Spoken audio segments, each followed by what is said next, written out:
Just for your kind information, heat stroke kills 80% of victims if left untreated. It's summertime. Summer weather is showing muscles, even though we already know it's hot. The sun shines brighter and hotter. You can enjoy this weather. You can play and you can work. But you have also to remember at high temperatures, unwanted proteins and ions can build up in your brain.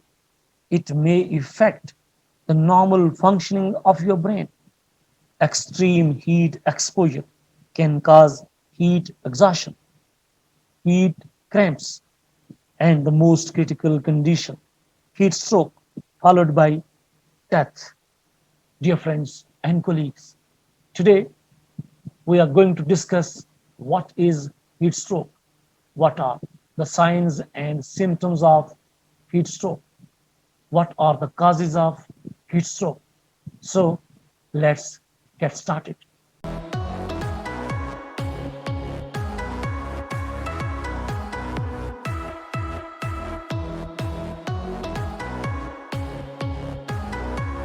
Heat stroke is a condition caused by your body overheating, usually as a result of prolonged exposure to or physical exertion in high temperatures.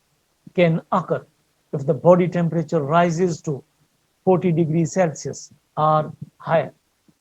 Heat stroke is a medical emergency and a life threatening condition and can be fatal if not promptly and properly treated. It is caused by the failure of heat regulating mechanisms, thermoregulation system of the body to prevent core body temperatures rising to a critical level above 40 degrees centigrade due to high heat and humidity. Do you know what is mean by thermoregulation? You have to understand optimal conditions for cellular reactions in the human body include a core body temperature of approximately 37 degree centigrade.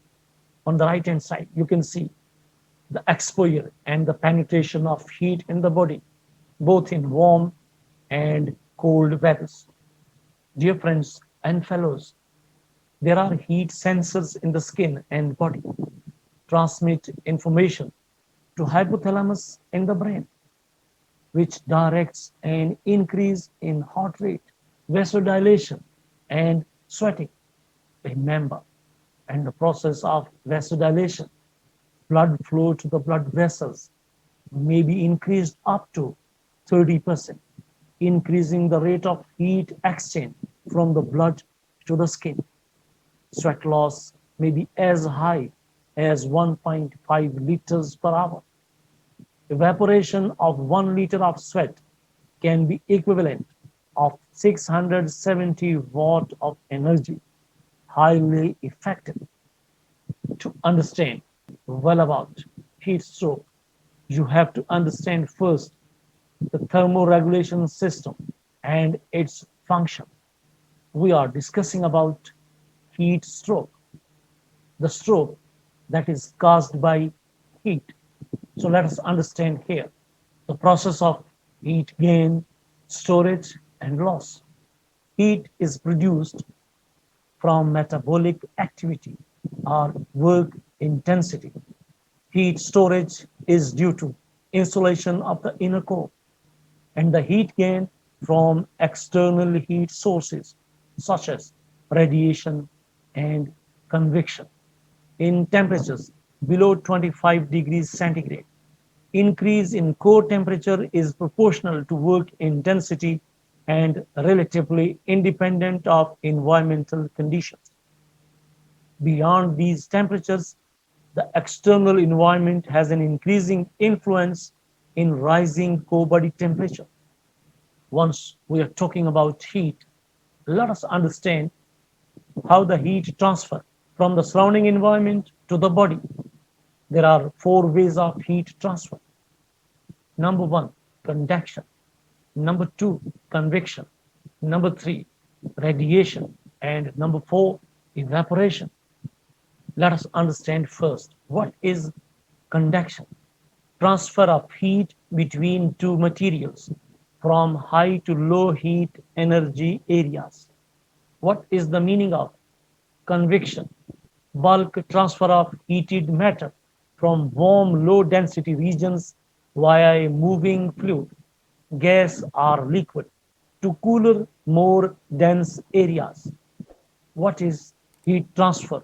Through radiation. This is the process of heat transfer over distance between surfaces, particularly at the infrared wavelength. And number four, heat transfer through evaporation. Warmer molecules gain sufficient energy to leave the liquid surface and enter the gaseous phase. Remaining molecules have less average kinetic energy, resulting in decrease in temperature of liquid. So these are the four ways how the heat is transferred between the body and the surrounding environment. Here, the most important point is thermal balance. Body must balance the heat transferred into the body, heat generated in the body, and heat dissipated to the environment. Balance is required for everything. Once something is unbalanced, it will undergo adverse effects. There is no balance in the heat. It means there are the chances of heat stroke.